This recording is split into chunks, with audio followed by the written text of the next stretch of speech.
up, guys? Ramon here from Wholesale Sharks podcast, live from the Dispo Shark studio. We have an amazing guest today, Mr. Templeton Walker. Holy shit, man. Temp, before we start, just want to take a brief moment to thank you, man. Thank you for making it out here. I appreciate it. You know our history. We've been at this for a minute, and just to have you here in the new podcast setup and everything, and just this whole other flow format that we're trying to do. I couldn't think of another person better than you to help us kick this new podcast off. No, man, I appreciate you guys having me. And, I've always been super inspired by your guys' story. So you guys were just saying, what does my day look like? And it's always, I just hang out with the kids mostly. So I say no to everything so I can say yes to stuff like this. So. I love it, man. I love it. Before we begin, just a quick background about the show. We're a show full of hoodlums that, I'm just kidding. We're wholesalers, investors. We're starting to do a little bit of this, a little bit of that. We have events coming up. My co-host, Rodrigo Martinez, right here in the house as well. I'm Ramon's brother, first of all. And also, a lot of people say I'm his second pair of eyes for everything that he does. So it's always good to having someone else looking out for your stuff. Yeah, there you go. So, again, Tim, before we begin, we're going to keep this one very flowy about just general life and all that, and just your style. For people that, I'm sure everybody knows you, but some of the new people that have started following on our journey, can you give us a quick introduction about who Temp is, your background, your beginnings? Talk to me about the Grand Canyon and shit. Take us back and how you got here, my friend. Well, I'll keep it short because I feel like a lot of, we've done this. When did we do this before? A while. It's been a while. I'm from the Grand Canyon, which is a really unique place to grow up. Grand Canyon, boy. So I grew up in a national park, town of 1,500 people. Yeah. Good athlete, just, good athlete, man. You used to come up in newspapers and shit. What are you talking about? Being modest, good athlete. So he comes on the newspaper like all the time. Templeton won again. So big fish in a small pond sort of deal. And then played a little basketball in college, found out I was having my first son, Kingston, super early with my high school girlfriend. We went, we were freshmen. Yeah. So we found out that was going to happen. I'm 19, have my first son. Life kind of hits me in the face. Moved down here to the Valley, trying to make that work. I kind of flounder from 19 to 25. If I'm being honest, I just wasn't mature or disciplined enough to I was a good dad, but I didn't have a lot of follow through had 34 different jobs, which was a blessing though, because I wouldn't suffer a fool's errand. If I didn't like it, I wasn't going to do it. I wasn't lazy per se, but I just would not. You were looking for something else. Yeah. So then at 25, 26, I got into real estate, became an agent. And I think in my third month, I made 17 grand. And I think the year prior, I made 12 grand the whole year. So, right. It was just, I was not doing much. And I was like, this is my thing. And I finally really dove in, and I kind of 2-3 years as a regular realtor, I built Templeton Group. I found a lot of success in that way. But what I found was on the traditional game as a realtor, you're on stage and you sell $80 million worth of real estate.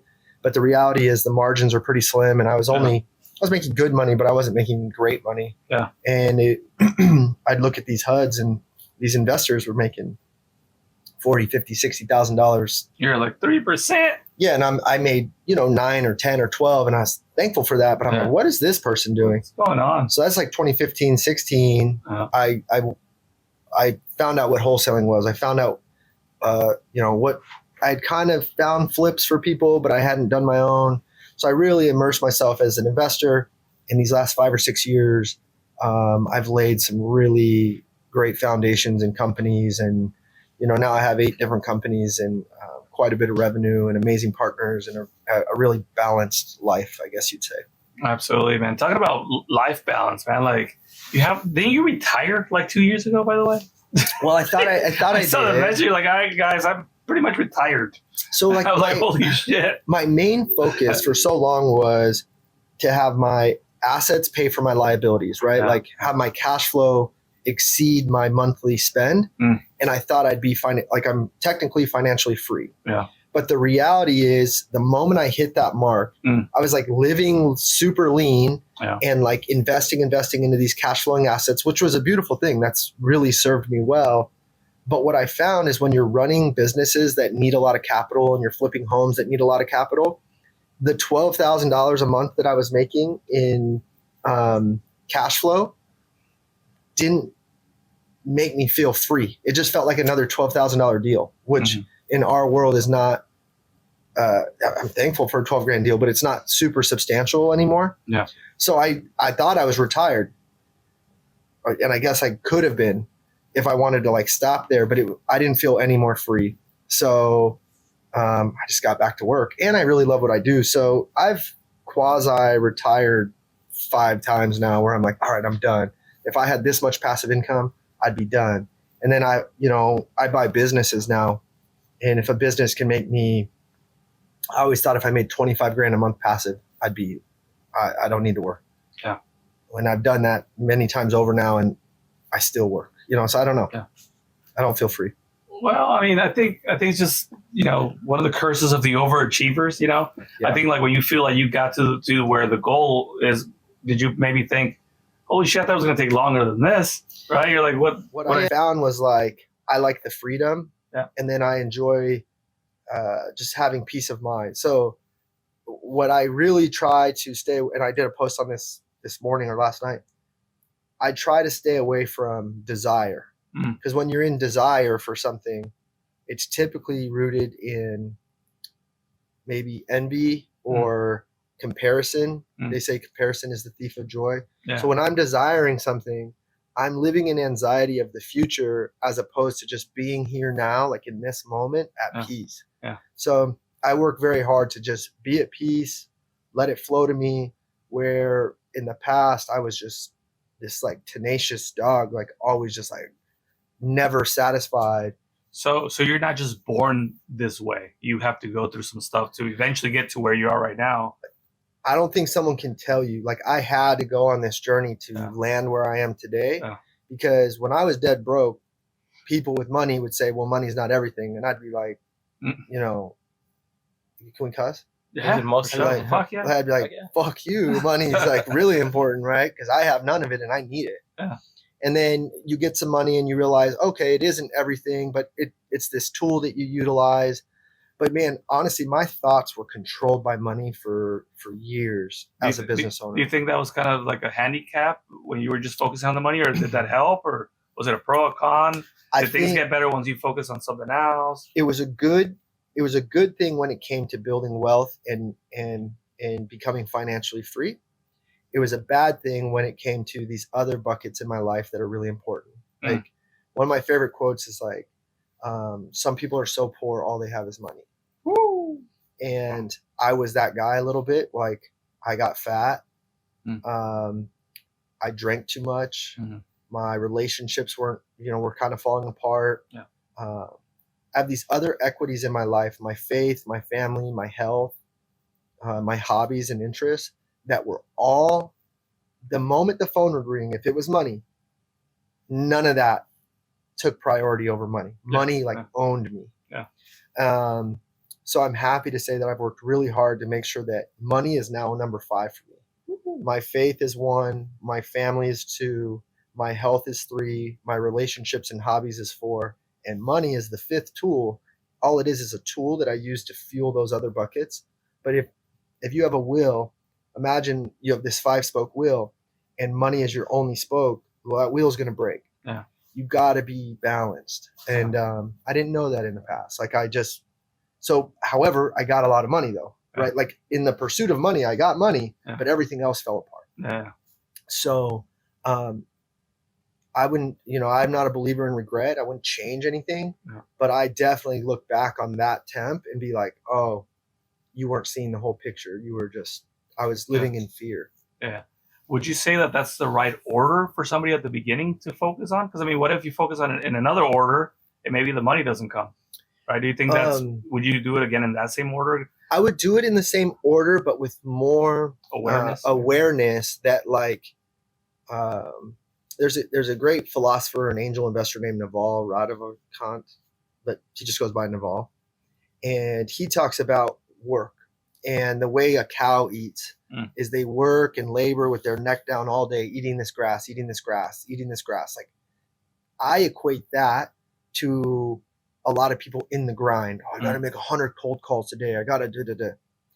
Where I think the appropriate way to work is like a lion. Yeah. Sit back, observe, figure out where you're best utilized, figure out where you have these great moments. Yeah. And then 2 minutes of work, you attack, you kill, and now you're eating a whole fucking llama or whatever they eat. I don't know what they eat. Yeah. Now you're nourishing yourself at a way higher level than that cow ever did. But that cow had its neck hanging down, eating little blades of grass all fucking day, where the lion worked for 2 minutes and now just ate a whole thing. So you're saying that somebody has to evolve from cow to lion?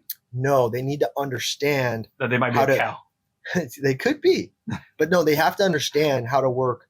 Like today, I will go make, like I texted with my key people today. I said, hey, let's make 70 grand today. Woo! I'm not involved in any of that until I am. I'm going to find the right moment where I have an opportunity to jump on a phone call, to negotiate a deal, to kill. And it's going to take me 2 minutes or the butcher. 10 minutes. I'm the surgeon. I'm the surgeon, right? Like you come in, and let's say you're going in for heart surgery, and that heart surgeon is intaking your forms and getting you your gown, prepping your everything like a nurse and a medical assistant would, and then they're also doing the surgery. You'd be like, whoa, are you the right guy for this or gal? It just comes in at the end. Come in, cut. You do the $100,000 work. So where I'm headed with all of that is I wish I would have known my value sooner, where I felt like I had to be busy being busy for the sake of working hard and feeling like I moved the needle that day. Wow. Where in reality, I could have kicked it with my kids. I could have been healthy. I could have carved out an hour for a hike and an hour for the gym, 20 minutes for a meditation, done all that and still made the money. But I felt like I had to labor and labor and labor and labor to prove to myself that I wasn't lazy or to prove to myself that I was working at it. Yeah. And I think that happens sometimes. You know, we feel like unless we are there, even if we're doing nothing, we feel like we're working and whatever's happening. But in reality, you know, as long as you're there when the surgery is about to go down, when you're really needed, I think that's all that counts. Well, in the beginning, you gotta wear all hats, right? Yeah. But I would just say, like, the soonest that you can lean into your specialty and your greatness, it's going to serve you better and your growth will be exponential. Like we were talking about before the podcast, there's really 2% of the business that you and I should work on, which is being Ramon and being Temp, that make a wave of problems, AKA opportunities, that you have a team of talented people, the correct who's in the correct seats that actually they service the business that you create. Yeah. Ready to execute. Yeah. But like I was telling you, like if I tried to assign a contract, like I legit don't know how to assign a contract. My team gives me view only access on all the spreadsheets. Like they don't even want me to touch it. Like I'm not in that world. They just ask me to do this thing and then they're empowered to go do their thing, you know, and then we come together collectively against whatever that vision is. And how long did it take you to get to this point? I mean, you didn't just show up and hire the right people at the beginning and everything just started working, I'm assuming, right? No, man, I hired the wrong. I always say if you're a high producer or a big visionary type person, the way you and I kind of are, you need a great integrator or a great executive assistant, someone who can actually, like you and I, we could sit around and have ideas all day. But like, do you have someone to come in and say, all right, let's make it happen. How are we going to execute against this? So I didn't have that for a long time. I hired the wrong assistant 7 times. I had an assistant, you know, steal $25,000 out of my bank account once. Chase gave it back to me. But like, anyway, like I've done so many things wrong. And I'm still evolving and I'm still learning. Like, but I think what I always have done well is I try to figure out what do I want and I work backwards from there. What a lot of people do is they're just taking action and they don't know why. They see, all right, Ramon got a Lambo and Temp retired and Zach owns 200 houses and, you know, all of our friends in the industry that are crushing it. Jamil's on a show. Yeah. So now I need to go do that. And again, that is where desire typically is rooted from comparison or envy or jealousy or whatever that seed is, it steals your joy. Yeah. So for me, if I'm clear on what I want, because I tell people all the time, you don't need to go create 8 businesses like me and have all this stuff. What if a lot of people know how to go wholesale 3 or 4 deals a month. If you have an average spread of 15 and you go make 45 and you had one assistant, you paid $5,000 a month and you did a little home office and you net 30 to 40 a month, would that be a good life? It's a great life. Yeah. So what do you want? That's my question. Like, and if you have a desire to go build something big and have high overhead and have to scale, then great. Go chase that and be relentless in the pursuit of that. But if you really want a lifestyle business where you're like, I want to be financially free. I want to bang a couple deals a month. I just want to have low overhead, low stress, high margin. Cool. Again, though, so that's where I was 2 years ago. I was wholesaling 8 to 10 deals a month. I did it all on my own because all my other companies were kind of running, and wholesale was like my thing. Yeah. My assistant would take care of the paperwork, but I comped everything. When I was saying, send me your deals, you were sending it to Temp. And I made a tremendous amount of money, a ton of margin, but I was so burnt, bro. Like I didn't want to look at a deal. I didn't want to comp another deal. Yeah. So income, they kept coming in and you're like, oh shit. Yeah, What point do I look at this? I just was like, so the money didn't matter at a certain point because I was like, My phone rang again. Right. Yeah, a good problem to have, but I got to a spot where I had to get clarity. Do I want to scale something or do I want to just understand that money's coming to me that I'm not looking at and be okay with that? So what I decided, and this is typically my business model, is I always find the who.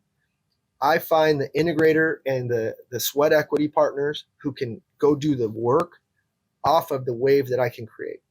So enter Miguel Prado and Rodolfo Lincoln, my partners in the wholesale company. Those guys had not really made a ton of money yet, but they were so skilled. They had a ton of skill and talent, but they hadn't really got like that big break because they were still newer to it. I partnered with them. I believe in equity because now they own it with me. I could go hire employees, but employees leave, right? Like those guys were actually working for Steve and they got a ton of great training from him, but they had told him like, hey, once we know how to do this, we're going to go do it. Yeah. Where with me, I didn't want them to leave me in a year. I'm like, hey, let's own it together. I wanted to be done with it anyway. Yeah. I'll still get deal flow. I'll be on the internet and say, hey, send me your deals. Yeah. But you guys got to look at the deals. Which is the most famous phrase on the internet. Right. Like you're the one that created all that, and all of a sudden everyone just send me your deals. Everyone says send me your deals. How does that make you feel when you hear someone, you're like, that's mine, that's my words? Oh man, I've gone through stages where I was like, I'd have times like, man, that's my saying, or I'd had times like, I'm like, oh, that's really cool that's blown up. Yeah. But again, I try to be really at peace. Yeah. So I just look at it as pretty cool. Like, oh, like flattering. Yeah. Like I've put my flavor into the investor jumbo where the send me your deals things it's so mimicked now. And I mean that in a good way. Like I've taught everyone like who's come to me, like, how do I get deals, Temp? I'm like, tell people to send them to you. Yeah. So I can't be offended now when they say, hey, send me your deals. Yeah. So I think it's cool.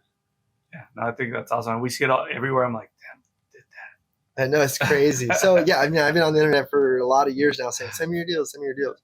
And to really give credit where credit's due, he wasn't saying send me your deals, but I learned the model from Jamil, right? Like he schooled me on game on like, hey, he kind of taught me what wholesale was. And I was just bird dogging for him, bringing him deals. I was observant and I saw what he was doing and I was like, cool, I can do that. I have a very similar personality to him.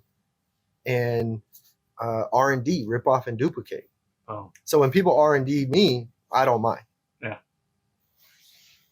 Speaking of Jamil, I mean, they're doing pretty well with their show. He's going to be on our event as well next week, August 20th. You're going to be speaking there as well. January 20th, Doc. January 20th? August. What month are we? Is that another event? I think that was the original one that we did, August 20th. So next week, January 20th at the Marriott Airport. So they're doing pretty well with their show. Him, Pays, Laura Morby's going to be there as well speaking. She's amazing. Yeah. All those.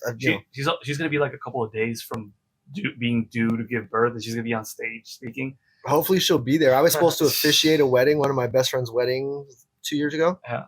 and my daughter came that day. Oh. So I had to give my speech to like another friend who was ordained. Like you could get ordained online for $50. Oh man. And he had to like read what I had wrote. I felt so bad, but I was like, I'm having a daughter. Yeah.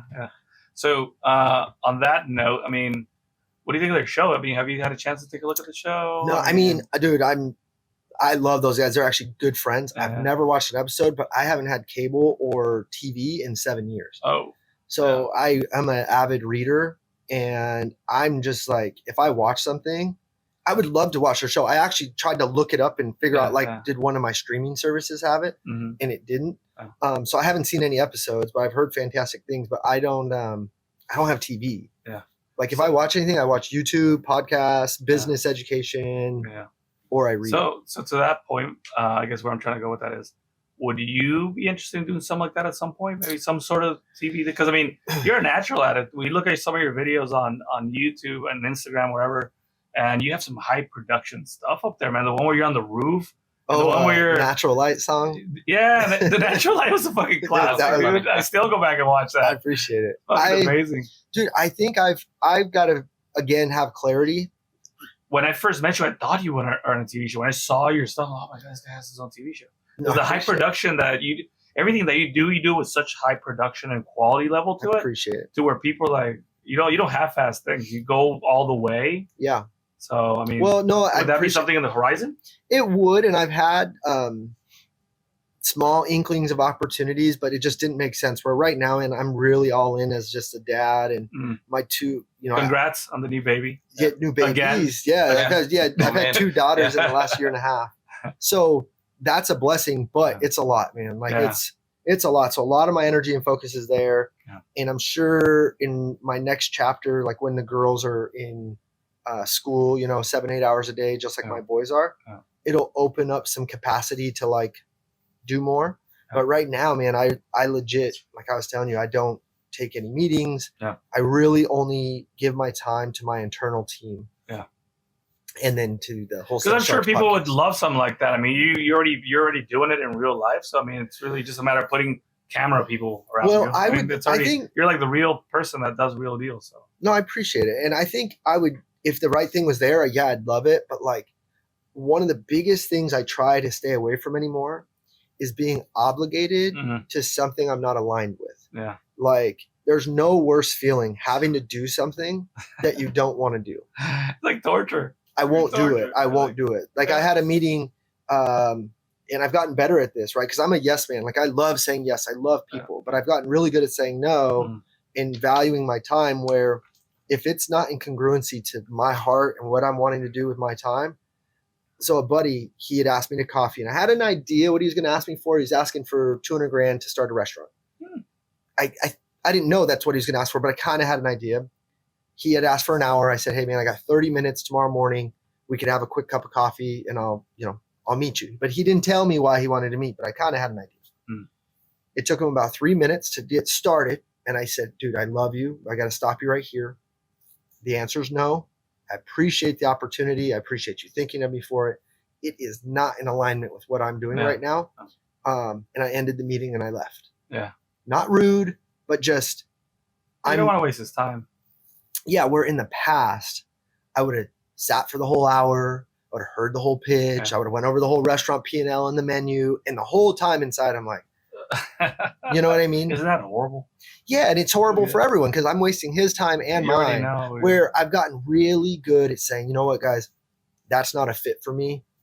Good luck with it. That's amazing. Like we get hit up all the time with things like that. Hey, you want to sponsor this? You want to do this? You want to do that?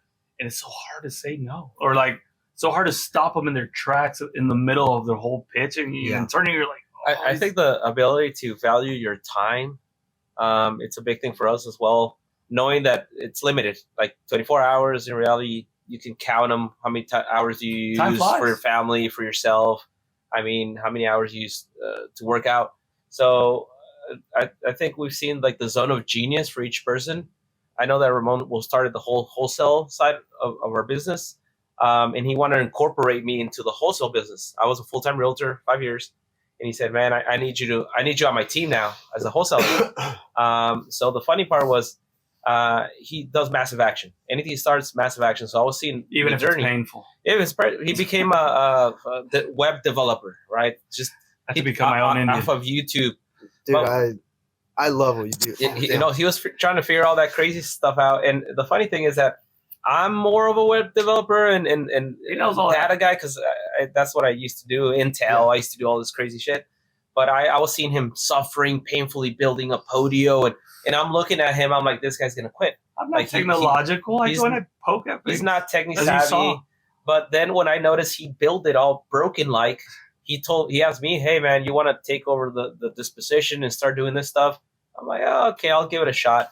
But that was my zone of genius. So the second he passed that along to me, I fucking went 150%. Results came in, but what I admired was that he's willing to explore these areas that he's not good at, but he'll build it. I was horrible. I built it with like Scotch tape and shit. And he'll- here's the dispo side you want He'll in. build things that work, but once you put the ideal person into that thing that he built, it Runs takes with off. it. So But it's a testament to, I love that story because now, I mean, I would say in the industry, you guys are really known for dispo a lot. Like a lot of people think of you like, oh, you got to sell that deal. Call the wholesale sharks or the dispo sharks because they'll get it sold. Yeah.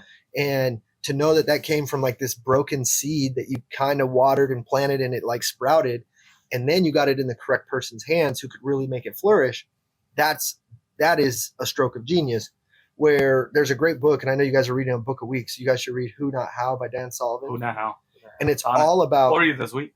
it's all about how is never the question because the correct who, it'll be their genius and they'll know how.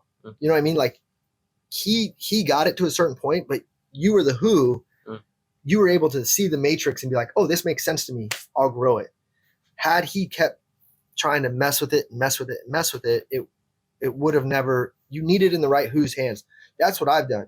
I own a traditional team.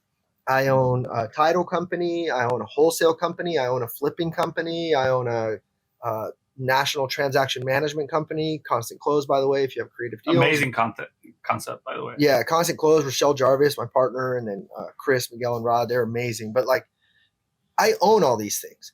But the correct who's are in the business who actually like integrate and run the play against like a lot of times my vision or my capital or whatever it might be. So Who Not How is like one of the most powerful books you can get. finding the correct person, it's the biggest thing. Finding the one that's gonna be passionate and owning it. I mean, it's so tough to find the right individuals, but what I loved about because it's a partnership at the end of the day, or we see it as a partnership, but I love that he was able to let go because he's my bigger brother. So I remember him that never letting anything go. I could do anything better than you. Like I remember that as a kid, but I was I could. no. I mean, and to be honest, I'm older than you. I used to lose on purpose because I know he wouldn't let it go. Like even soccer, any sports that we used to play, like I was better at some things, even bowling, and then he's like, he wouldn't let it go, and he would beat me at the end, and I'm like, oh, I lost, just to let it go. But I noticed here in business, I was like, it's gonna be the same thing where he's just, I could do this better. But I started seeing like he's been reading all these books since we started, really trying to build the business, and he was letting things go like acquisitions. It's so hard when you're a good salesman. You're like, I could do this. Everybody's gonna screw it up. No deals are gonna come in. But I noticed that's what made me grow. Like I used to just say, I was a big minimalist, but I needed the other side. I was like crazy minimalist. I was like, hey, I just want my little apartment, one room, and I didn't want to spend anything. But then I saw what he was doing, and he actually showed me that, hey, you can use the income to change your life, help your parents out, help all these people around you.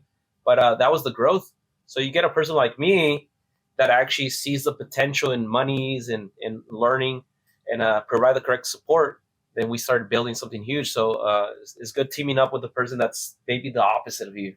It That's really huge. is. Yeah. Well, if you have the exact same person, you like I always say partnerships, 1 + 1 can't equal 2. 1 + 1 needs to equal 227, right? Like it needs to be exponential. And you usually only get that exponential calculation by having a yin and a yang and not just the exact same thing. Because then you guys are just competing and stepping on each other.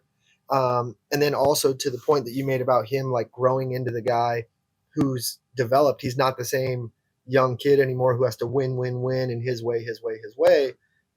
You've put in the work to become the man that can delegate and create leverage. And, the greatest gift that we have in this world is leverage.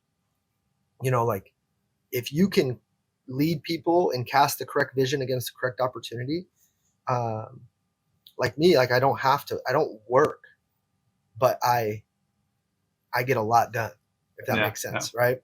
And that only came from me developing into someone that could delegate, leverage, empower, and support people in their goals within my goals, or our goals if we're partners, right? So what you guys have done is crazy. And then I'm in the same boat. Like I've hired like all my family. My dad works for me. I've retired my mom. Hoop Nation on Instagram. He's the man. My mom, she's on payroll, but she just takes care of the babies sometimes to help my wife. My best friend works with me. It's all. Now my goal anymore is like, instead of having more and more and more money, I'd rather have a runway that's big enough with opportunities that my friends and family can come with me. Yeah. So, and it seems like you guys have done that. I mean, I see your guys' vacations and stuff. I'm like, it's amazing. It's interesting. It's interesting because, I mean, when you first start out, like you said, the first thing on your mind is like money. But I think for when we started out, it wasn't really money, because we didn't really care about money. I mean, we never had money. Like, why would we care about money? When we first started out, we wanted to be able to do whatever we wanted. We didn't want to have a boss, that forced us to do these 8 a.m. meetings and over Zoom, all these things that we used to go through. And the moment we got our first deal, and we made like $5,000 our first assignment, I'm like, oh my God, I just did what I make in the bank in the whole month, like in one deal. And I have, 30 days to go or 29 days to go. Holy shit, I could probably do this one more time over here. And I could go to the house. I could do whatever I want, and it's keep freedom. Repeating. Yeah, and then we took off from there. Didn't you do like a $40K deal to me in Mesa, and like that really launched you? Oh my God, yeah, that deal came. I remember that like it was yesterday. British lady, right? Yeah, yeah. I seen it through my eyes. Like we were struggling so much where that was his last month with his credit card. Like his credit card was done. You were about to be done, right? He was done. Yeah, it was I remember the event you had me speak at, just the small one.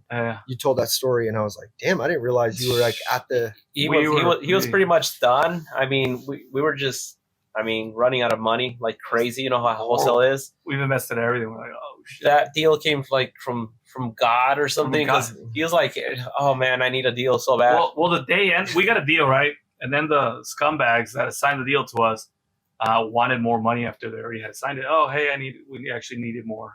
Like, dude, we already That's not how it done. works. So these guys have already been banned from everywhere. I'm sure they know who I'm talking about. But anywho, so that deal fell apart. We're gonna make like $10,000 on it and sort of have a little glimpse of life again. Yeah. And so I fell apart right now, and I said, you know what? Screw that $10,000. I don't give a shit, because we weren't meant for that $10,000. We were meant for fucking $40,000. I said 40 or 50 or something like that, and I got fucking upset, and I called it out, and I think I have the video when I got upset. I said, fuck those guys. Oh, yeah. And then so I said, this day we're gonna fucking, and you see it, we're gonna make $40,000, and that was the number. And the day ended and nothing happened.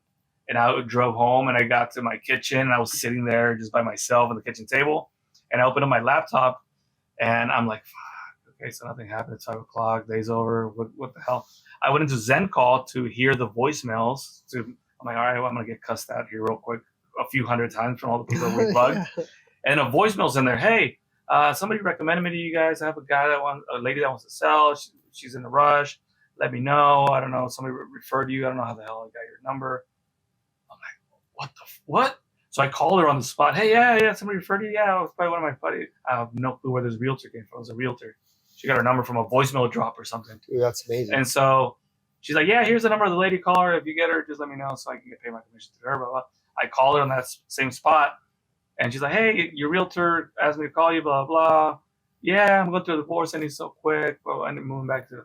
We drove to Mesa that same night. I got there at 5, heard the voicemail at 5:05. I was on my way at 5:30 to Mesa that I day. think you assigned it to me on your way home. On our way back, we got it for like what? I think it was like You got it at 170. 170. You Like sold it to me like at 210. And I tried to retrade you. I always try. I was like, man, how about 195, 200? And you said, I'm so sorry, man. It's got to be 210. And I said, okay, I'll take it. And the 210 on the way back is because that was going to be the 40 that I promised myself that day that we were going to make. Which is cool. I mean, and you still were able to move it. You moved to like that some other guy or something. I don't know if I re-wholesaled it or if I took it down. I know. I think I had to close on that because it had like outside a weird. I think I had to close on it, and then I didn't flip it, but I closed it and then I resold it. And I think I made like 10, 15 grand. Yeah. So that was insane. Like that same day that everything went south, like you're the one that came through with that deal. That was awesome. I remember you sending me videos and this lady's accent on there, and I was like, I'll take it. That's crazy. It's amazing to see. I love hearing stories like that because it's like, I love boxing. You always have a puncher's chance, right? Like you're never down and out until you're knocked out cold, right? God. And you threw that haymaker and you hit. And then you guys were smart and capable and hungry enough to take that capital and flip it, right? And keep it going. And it's insane. And like you said, it's all one big design. I mean, and it's also, I think it's like the seasons, right? You're in this season right now. Your kids are in school. They're doing great, by the way. I always see the basketball games, the karate, all the things you guys are doing. And I have the two girls as well. Little Temp. He's a machine. I saw him getting his ass kicked by a chick the other day on jiu-jitsu. Yeah, he's in jiu-jitsu, man. but then he like got this one other dude and like threw him on the floor too. So he's funny. Every day he's like, I'm ready to go choke some people. He's a little monster. Oh my God, that's incredible, man. But I think like you said, we're all in different seasons. You know, you're in that season right now with the kids. You're trying to help them grow, and you're doing that. You're focused on that. And you know, we're in the other season right now where my kids are a little bit older. They're in the 15, 16 range. They're like trying to steal my car's age kind of thing. So I think it's just the design of where you're at in life. You know, I was telling you, I'm like, you're in this season right now, but I'm sure when your kids turn 14, 15, 16, and now they have other things and their influence over you because they're little salesmen. They're going to sell you into crazy things. Well, we were talking about the cars and the Lambo, right? Yeah. And I was like, I've always thought about it, but I've never like scratched that itch, and I didn't really have the reason yet because I think that's like such a great marketing tool, right? Like so many people are attracted to it, but like I don't have I don't sell anything, I guess. So like I want to have a use for it. Yeah. And I think what you were saying is like, dude, when your kids are 14, 15, 16, they're going to sell you on the fact like, come on, Dad, get one. You're going to do it for them because they're going to be fun. Let's do it. So, and again, I look at material things. I'm happy to have them if they give me no stress. Yeah. Right. And like, I'm at a spot where that would give me no stress, but I just don't, I don't know. Maybe because I grew up with or maybe having a purpose for it. Yeah. Everything needs to have a purpose. I don't like, dude, right after Christmas, I went into my closet. 80% of my stuff I got rid of. Like, I like simple and, like if I'm going to wear these pants, I want them to be Lululemon. I love the way they look. I love the way they fit. I don't know why, but I love those pants for some reason. Look at you. But you know what I mean? Like, I don't want to have an option in my closet that I don't love. God. I don't want to have a shirt that I'm. Why are you there if I hate you shirt? Why? Yeah. So am I ever gonna wear you? So that's I'm never gonna wear you. That's relationships. That's friendships. Life. That's work. Why is that guy there? I'm never gonna work with that guy. What people don't understand is they don't take agency over their own life and say, you know what, I am the determiner of my destination and who I want to be and who gets to be around me. Like we 100% get to choose who we speak to, who we spend our time with, who we engage with. And so I used to work really hard, same goal as you, freedom to. I want to have the freedom to go where I want, when I want, with who I want, how I want. And now that next layer, and I've learned this by, reading, just reading. Now I want freedom from, and I want freedom from desire, freedom from anger, freedom from anxiety, freedom from depression, freedom from that discomfort in your heart. That's like the little thing that makes you fucking. So I want freedom too. I want freedom to go do all these things, but more important to me now is freedom from the desire, the need to have to go do anything I don't want to do with anyone I want to do it with. if that makes sense. That's amazing. And talking about some of the stresses and things like that in the freedom brings me to my next point. You made everybody start cold plunging in town.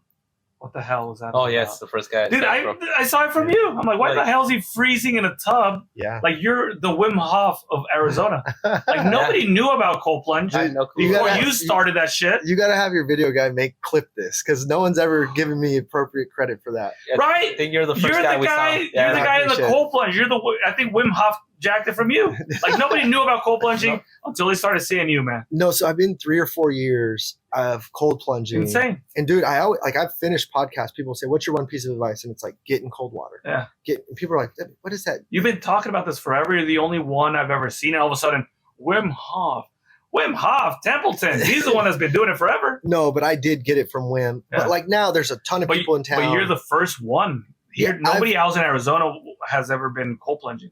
I haven't seen anybody else. Like, especially in our industry, right? Because we're all like, it's our investor industry is like a tight circle. We all know each other. Yeah. And now everyone's cold plunging. I'd say I probably started the... You started it. Well, yeah. But it's... Because nobody knew until they saw you. Like my Instagram, I have a link in my link tree for cold plunge, like how I built... Because I trimmed it out and I get in a Norwegian sauna every night. Yeah. I'm weird. Like, I want to feel good. Yeah. I want to feel good. And I can tell you when I get in cold water, it's going to be 30 seconds or 2 minutes or 5 minutes, or I've done 17 minutes of discomfort and pain and mindfulness. But the medicine, I always say, is on the other side. Yeah. So am I willing to suffer for 2 minutes? Yeah. And suffer is a relative word. Am I able to go through this experience for 2 minutes to have a full day of amazing energy? Right. And I think that's what people don't realize is like, hey, get to the gym and do that 45-minute workout. Yeah, it's not your favorite, but gosh dang, your energy and your mindset is going to feel so good for the next 23 hours. Mm-hmm. So are you willing to go pay this small deposit to feel good? And cold water does that for me. And I get in cold water 3 to 4 times a day because I'm addicted to it. Like, we were thinking of putting a cold plunge in here and doing we're going to a portion of the podcast where now we're in the cold plunge. I see. Dude, seriously, do it because like for me, especially after I eat, because I fast. Like right now, I'm still fasted. Yeah. I'll fast till whenever it's convenient to eat, maybe 12 to sometimes dinner. That's the best way.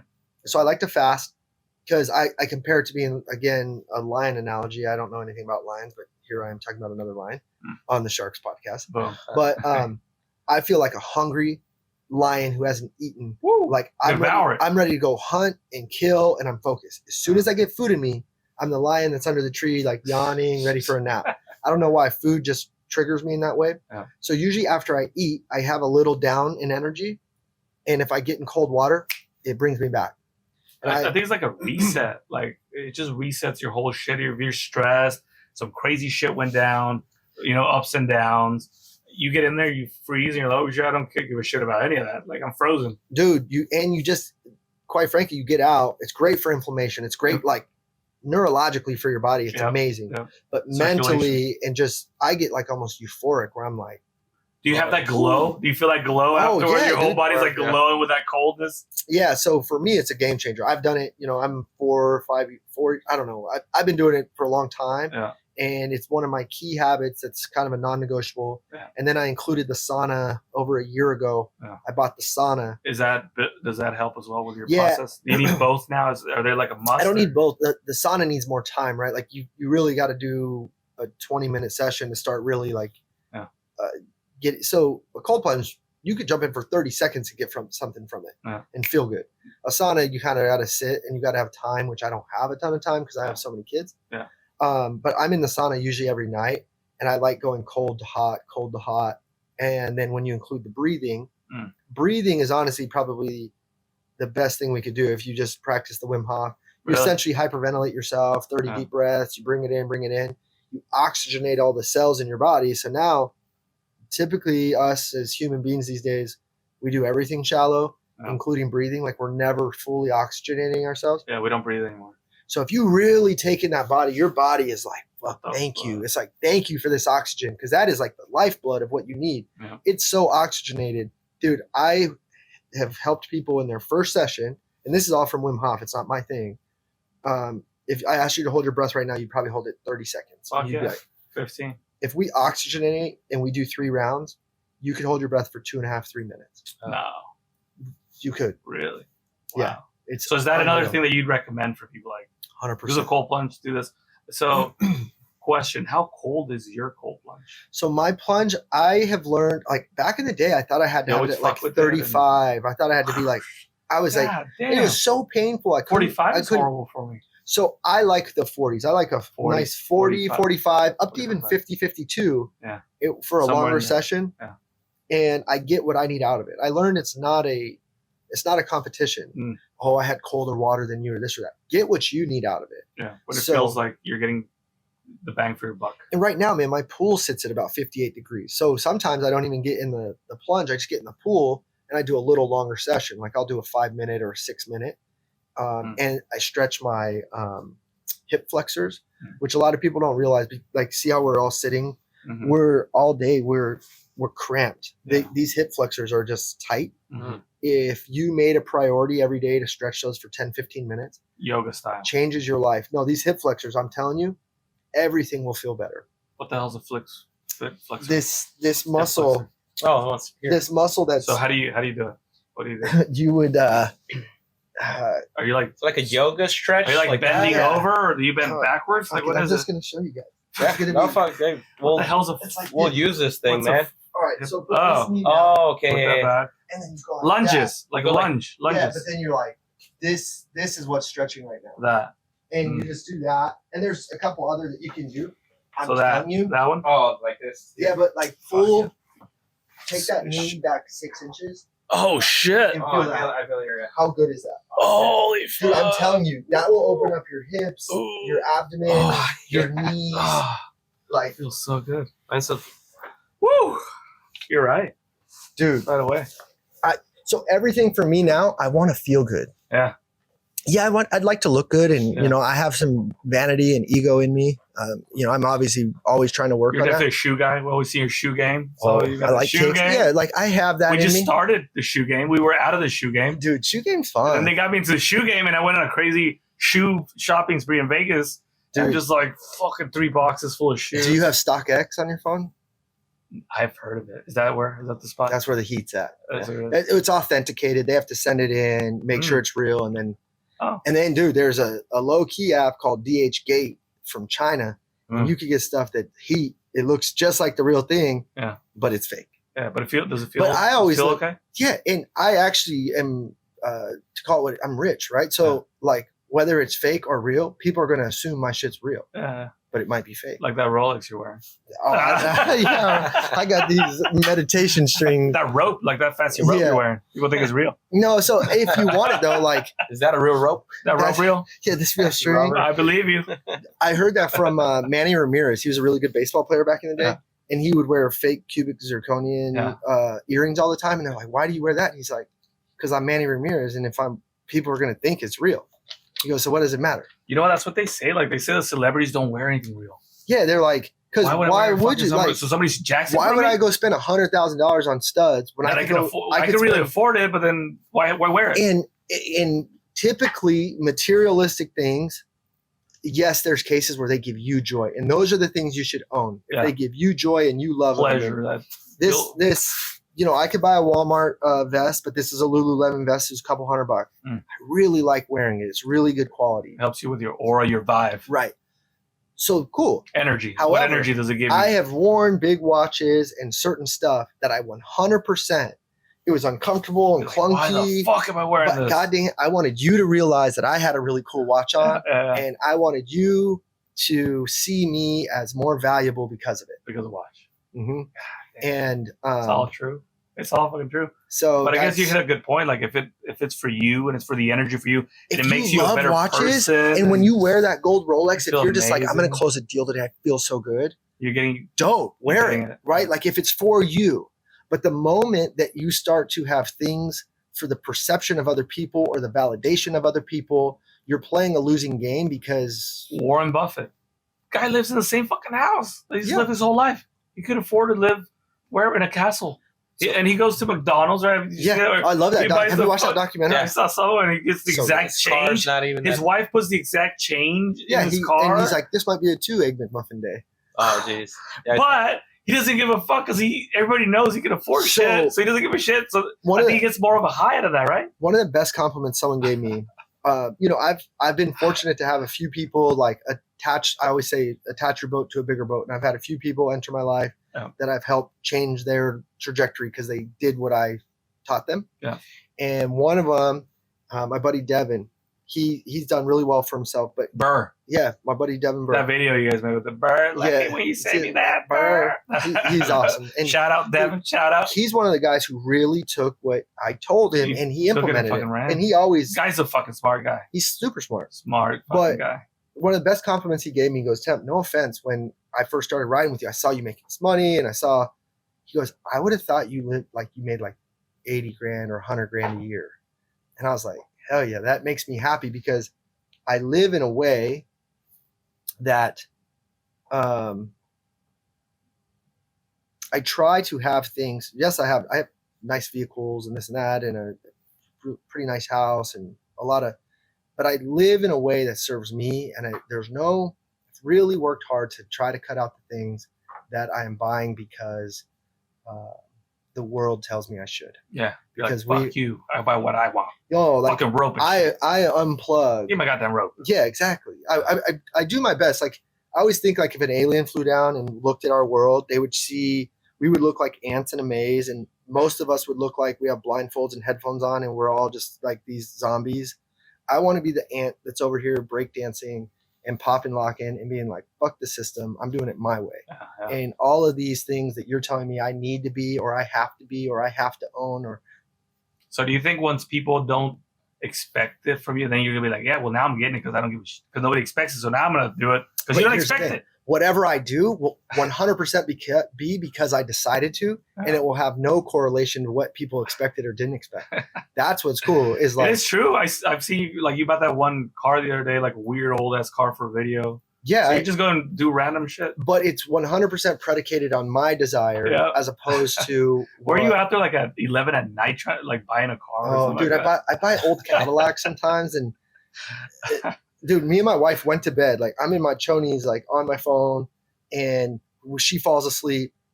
I'm on Craigslist. I find this old gold Cadillac. Yeah. Negotiate the deal right then. She's asleep. I leave bed, drive to Central Phoenix, drop off my truck, drive the Cadillac home. She wakes up. My truck's gone. There's a new Cadillac in the driveway, and she's like, "We went to sleep together. What the fuck happened?" And I'm like, "The night got away from me." So yeah, I'm in Central Phoenix doing a $5,000 cash transaction at a Circle K in the hood. Oh my god! Anyway, that's as random so, as it gets. Yeah, man. But I don't know. I just try to be true to whatever I want, as opposed to what I think I should want. Which book got you on that road to minimalism? Goodbye Things. It's by a Japanese. I love that fucking book. By a Japanese author. That book changed my life. So I love it. 2017. Yeah. I read that book because you mentioned that book. Dude, 2017, I didn't buy a single thing. So he recommended it to me. So, I mean, you recommended it to him. I guess that's where I got it from. Yeah. It's really good. The ripple, it's crazy. You know, what's cool, and we've talked about it a few things, is people want to have influence and they want to change people's lives. The best way to do it is to live your truth and be the example. Don't speak the example, be the example. So I cold plunge, right? Yeah. My goal was not to get everyone to cold plunge, but now a lot of people cold plunge because I was the example. I went through a phase of minimalism and I still carry a lot of those principles. And as a friend, you took that and then your brother took that, right? So that influence, just by being the example, I've been able to impact probably more people than I know, just as you have and just as you have, right? So I always tell people, like, your kids, they're not going to do what you say. They're going to do what you do. Yeah. They're going to become what they see. Yeah. So I always tell people, don't speak the message, be the message. Yeah. And I try to live my life that way. Yeah, that's fucking amazing, man. So what's next? What's the next Templeton thing that you're gonna make everybody do here pretty soon? Because everybody just follows your lead. They're just watching your shit. All of a sudden, they have a cold plunge now. Everybody has a cold plunge. Everybody's doing the breathing now. Like, what are you looking into that might be the next thing that you're gonna bring out 3 years before anybody else does? Dude, you know what I've been struggling with, or like coming to realization with, is like, I do think I have a dope message and knowledge and like a lifestyle that like in my brain, I'm like, I should be world famous. Mm. This is how I think. Mm-hmm. But I'm not, right? I deleted that bigger Instagram when I went through like a life. Yeah. I was like, what am I doing? But I have 2,000-3,000 followers. Like Real followers. yes, but yeah. I don't have a ton of influence out there. And sometimes I found myself getting frustrated. Like, God, why is my shit not hitting? Like, why am I not as big as I believe I should be? And again, I came back to desire. Yeah. And I was desiring to have all this influence, but why? What do I want? And then what was happening is I was comparing myself to, oh man, Ramon's got an event in Rodrigo. You guys got 700 people, and Jamil and Pace have a show, and other people's successes, or I'm looking through the small window of this bigger influence that they may have, and I'm comparing myself to it. And I'm like, oh, mate, like, why don't I have that? I've had these thoughts. I'm human. What I've discovered is like, you said what's next for me. What's next for me is to be completely unattached from any outcome. Just to be who I am, what I am, and what I do every day, and whatever that becomes. Yeah. If people are attached to it, if people follow it, if people enjoy it, great. But I'm not doing it anymore for the hope of becoming big or having a lot of followers I'm just going to do what I do. Freedom. So that is my next step of whatever that is. And business-wise, of course, I want to stabilize, scale businesses. This year, I think I have a very clear path to net 3 million to me. I know exactly how I'm going to get where I'm going to get. But again, that's only the tool to go live a great life. Yeah. So that's what's next for me. Wow. It's fucking amazing, man. So it's great seeing the journey. I mean, we look up to you because you've done it. I mean, you've gone out the hurdles. You've gone from not having any money, and then against all the odds. That's very tough. Did your aunt pay for your real estate license or something? I was trying to sell her a multi-level marketing pill. I paid for his license. Hey, I paid for her license. There you go. This is what happens, right? It's like, hey, hit me back on your first deal. And my aunt, I thank her still to this day. My aunt Cindy in Prescott, she saw something in me that she poured some water on that flower, right? And was like, hey, there's more to you than selling this fucking multi-level marketing pill. Freaking right now, Herbalife we're seeing the importance of books. Once again, like that reminds me of Outwitting the Devil.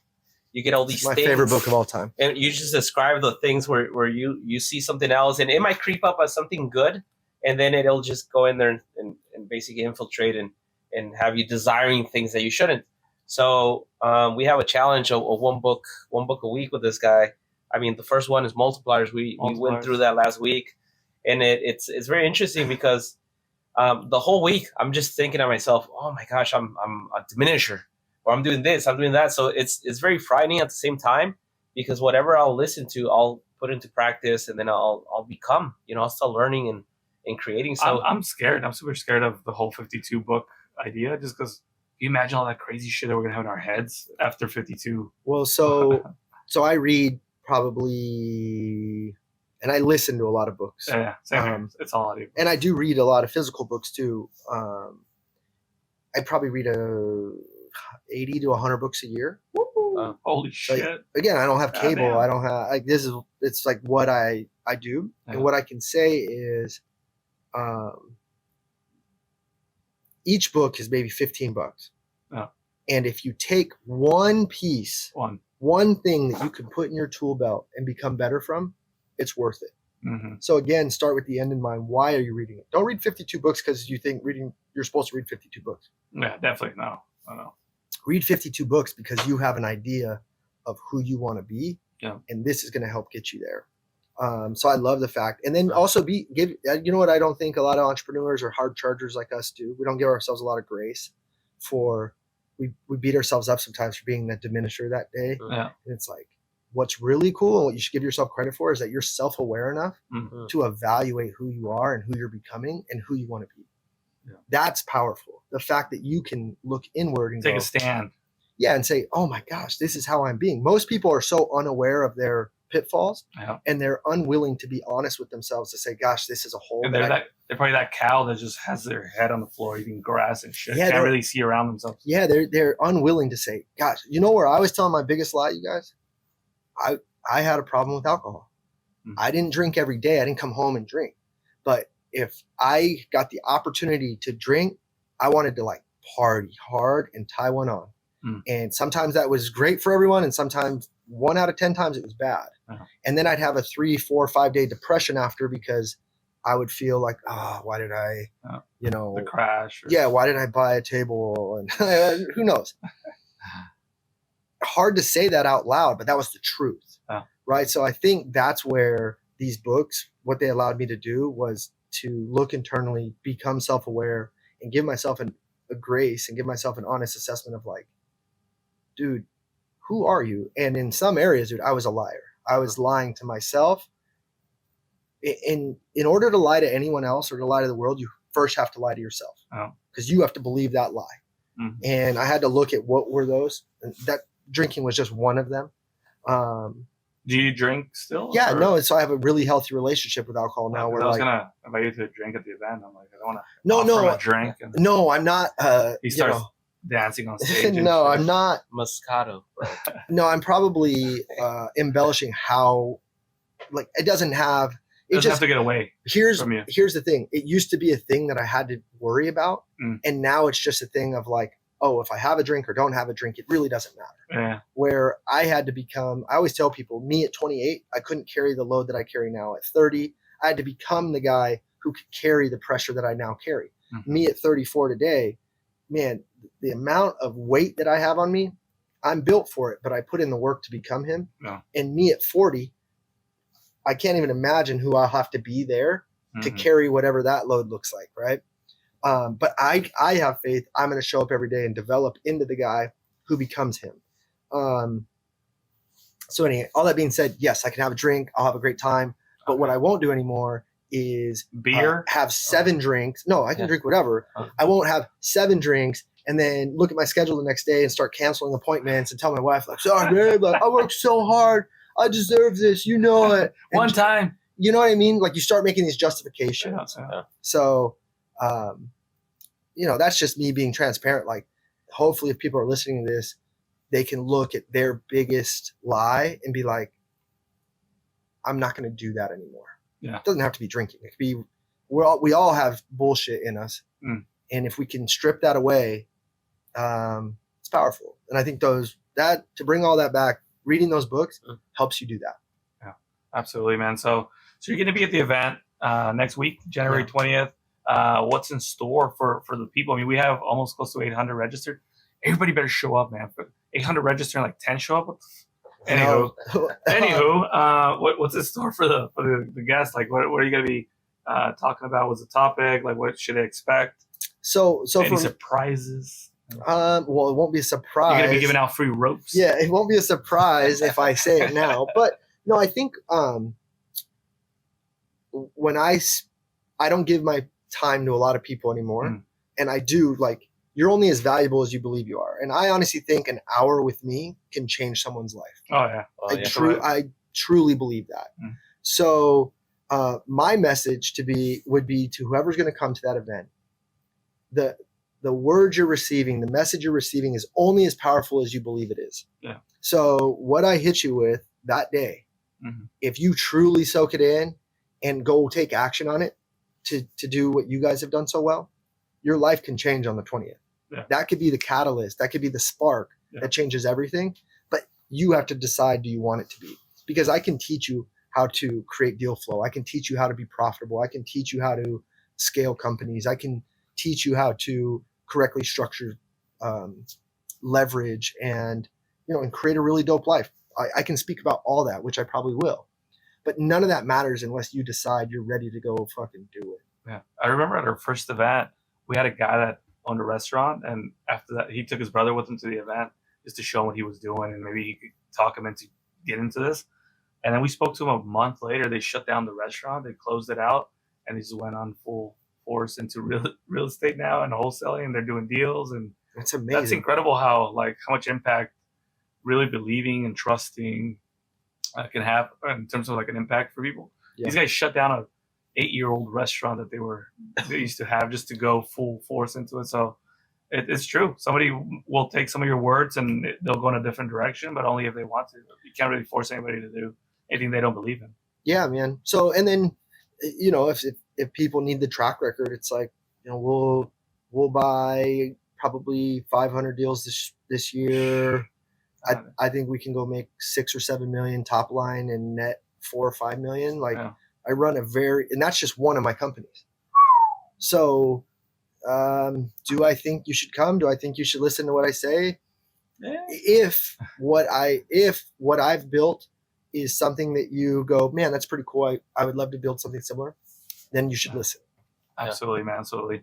So we're gonna wrap it up, man. It's been a pleasure.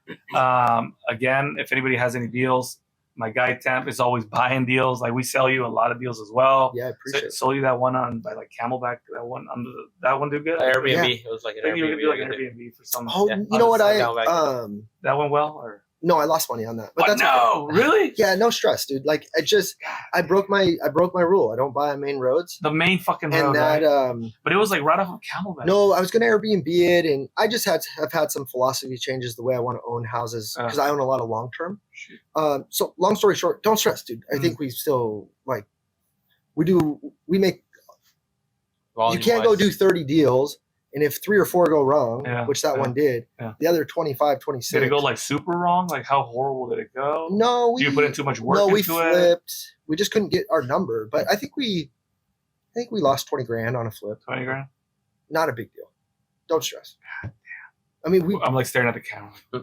No, dude, don't stress. But that's to my point. I buy deals like good buyers. Like, someone yesterday hit me up. And they were like, I guess I'm not even involved in the day-to-day of the business anymore, but they're like, hey, man, this deal, wherever, it has a foundation issue. I guess he was the end buyer on whatever deal we sold. Mm-hmm.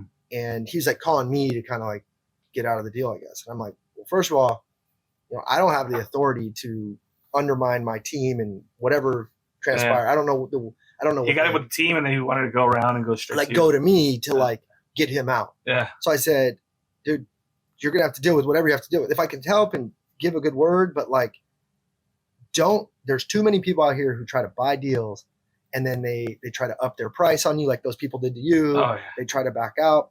The one thing I'll say is when I buy a deal, I buy a deal. Yeah. And you would have never known that I lost money on that deal. I would have never went to you and said, oh, you sold me. No. Money, motherfucker. I remember you bought one just to create the relationship that had no money in it.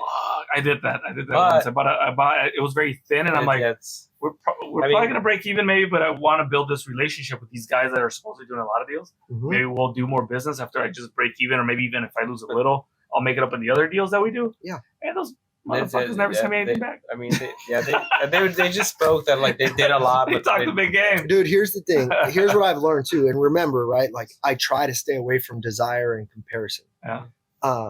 And the reason why is because if you look at everyone at the surface level, you would think they are fucking like changing the world and making so much money. Yeah. And when it comes down to it, soup to nuts, like who is really netting money, like real money, there's only a handful of people that are really profitable. Yeah. And I know which side of the fence I'm on that, right? Yeah. Like, I don't need to compare or flex on anybody. Yeah. But just be careful when you're comparing yourself to this person doing 40 deals a month, that if it's taking them $150,000 a month in spend to go get there, and they have this massive team, they're not netting that much money. I've been on stage. I've been the big realtor selling 80 million, and I'm teaching people how to go be successful. Dude, I was not making that much money, and I was drowning. Yeah. I was a liar. It was imposter syndrome. Yeah. Where I won't play that game anymore. So it's a horrible feeling. Well, you can't compare, because essentially, especially in the age of social media, you have everyone's highlight reel, and you're comparing your real life with their highlight reel. Yeah. And it's all smoke and mirrors. It's all bullshit. No one's telling you to deep in debt and shit. No, so it's like, I'd rather be free and be free of real. Yeah, and I don't want to compare to anyone because I have no idea what their life looks like. Yeah. So it doesn't matter to me. Yeah, that's huge, man. It's powerful. We definitely appreciate you coming here. I mean, in the big schemes of things, this is gonna go on YouTube, and I like to feel like these recordings are like when I see shows from like 40 years ago, or Napoleon Hill things that are on YouTube, like from 60 years ago. So it's gonna be fun just to have this stuff on YouTube, and who knows, iTunes is on Spotify. But I mean, 20 years from now, some kid is gonna see this video. 30 years from now, it's gonna be like, oh man, that's Templeton. Remember. But time just keeps going by, you know. But I appreciate the moment you give us. That this is like 2022, and I'm saying it like right now at the camera, and it's gonna be like 2050, you know. So I appreciate your time, and it's very valuable to us, the time. So we feel the love, man. Definitely appreciate it. Yeah, man. And for those people out there watching, you know, like we said, Temp is the man in town. We do a lot of deals with them. I want to thank Dispo Sharks, the other side of the company that we have here. What does Dispo Sharks do? We help people dispo their deals. It's like that Dispo Shark thing is taking off. The moment we get mentioned in the All In podcast by the All In guys and Jamil, and they know that we exist, the Dispo Sharks, I'm like, holy shit, somebody sent me a message, like, they just mentioned you guys. I'm like, they know we're here? Like, we might be a thing, because you don't really know. We're just working. You are a thing. And to give you guys just a little bit of shine real quick, what you've built and how quickly you've done it is unreal. The way you guys carry yourselves and the way you take care of family, and we have deals at times where we're like, yo, we got to call the guys. We got to call the Sharks, because it's you guys have a very technical skill on how to move certain deals. And you're a value-driven business. Like, you guys have just worked your way into the big name because you're so valuable. So appreciate that, man. I still remember that deal that we were stuck in for like a year in probate. Oh my God. And then all of a sudden, like, fuck, I don't want to sell it no more. That thing just increased in value to like 100,000. We're all in there like for $5,000 a piece or something. Yeah, I think it was like no. But that's back to life after a year, and the whole thing just blew up. I know whoever that end buyer was just fucking crushed it. He was pretty happy. Yes, I'm still on board. Yeah, I'll take it. Fuck yes. But thanks again, man. I appreciate it. For those people watching, we're going to be live January 20th. That's next Thursday at the Marriott Phoenix Airport. Temp's going to be there dropping gems. Feel free to stop by, say hello to you. Anybody can approach you. And of course. Yeah. No, grab you by the hand. Yeah, I'm easy going. Grab by the rope. Grab by your rope. All right, guys, we're going to head out. Temp, thanks again for making it through. Thank you, all right, y'all. You guys stay blessed. Peace.